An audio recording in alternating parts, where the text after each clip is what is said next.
Boom, we're live. This is Tio and the Arcane Bear, and today is the nice day when the SEC has come out and said, as we all could have somewhat imagined, that Bitcoin and Ethereum are not securities. So let's dive right in.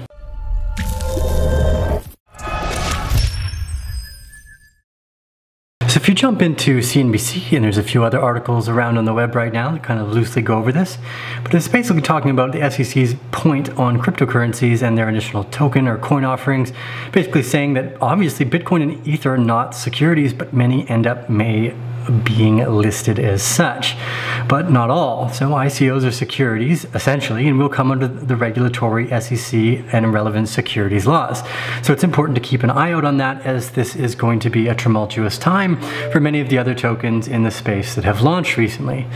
So a quote here is from it's central to determining whether a security is being sold is how it was being sold and the reasonable expectations of purchasers. William Hinman, head of the Division of Corporate Finance for the SEC, says. Hinman said the primary issue in determining whether cryptocurrencies and ICOs were securities at all was the expectation of a return by the third party, specifically whether or not there was a person or group that sponsored the creation of the sale of the asset who played a significant role in the development and maintenance. For the purchasers, though, of that asset, the key is whether they are seeking a return on investment. It is a centralized third party along with purchasers with an expectation of a return. Then it's likely a security, quotes Hinman. But Hinman also gave examples where crypto assets would be not deemed securities and would not come under the purview of the SEC. Decentralization here is key. Hinman specifically said that Bitcoin is not a security because it is decentralized. There is no central party whose efforts are key to determining the factor of the enterprise. And in addition to this, Ether is also not a security because the Ethereum network is also decentralized. Mr. Hinman did not address the security status of other cryptocurrencies, notably XRP and or Ripple, as it's noted Ripple, which is the subject also of a lawsuit alleging that it is in fact a security, noting only that over time there may be other sufficiently decentralized networks and systems where regulating the tokens or coins and the function of them as securities may not be required. So regarding ICOs, Hinman then acknowledged that some of the digital assets could be structured more like a consumer item than a security, particularly if the asset is purchased for personal use and not intended as an investment.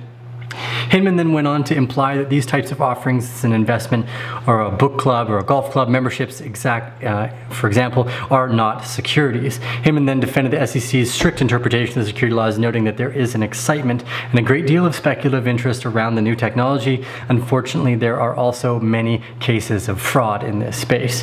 Hinman then acknowledged that there may still become more confusion later on how to determine cryptocurrencies, ICOs, whether the securities or utility tokens, but his office was willing to help. He said in his quote, "We stand prepared to provide more formal, interceptive or non-action guidance about the proper characterization of digital asset and its proposed uses." So this is a great news to hear that they are also showing that their support of this nation space. It's also kind of funny to note that they said Ripple might not be decentralized, and that's an important characteristic to notice too. And then also I guess the question becomes, what exactly does decentralization mean? For instance, EOS, the majority of those tokens are held in less than a few wallet holders' wallets, which in some way centralizes the tokens and the ability to vote, governance, etc. Blah, blah, blah. But what do you guys think? This is a great news. It's one of the reasons why we see all the upward momentum in the space today. We'll keep our eyes out that. I'm kind of in and out of business right now, so I will be back online eventually. I have no idea when. If you guys like this content, if it's helpful for you in any way, remember to give us those thumbs up. Helps other people later on downstream find the information they're looking for. Remember, none of this or any of it is advice in any way, shape, or form. You don't want to take advice from a guy that lives on the side of the mountain growing sacred plant medicines. Or maybe you do, I'm not sure, that's up to you, but none of it is advice, nor should it be misconstrued as such. Also, if you're new to the Bear family, remember to like, subscribe, share, do all those fun things. This is Teal with the Arcane Bear. We'll see you guys on the other side.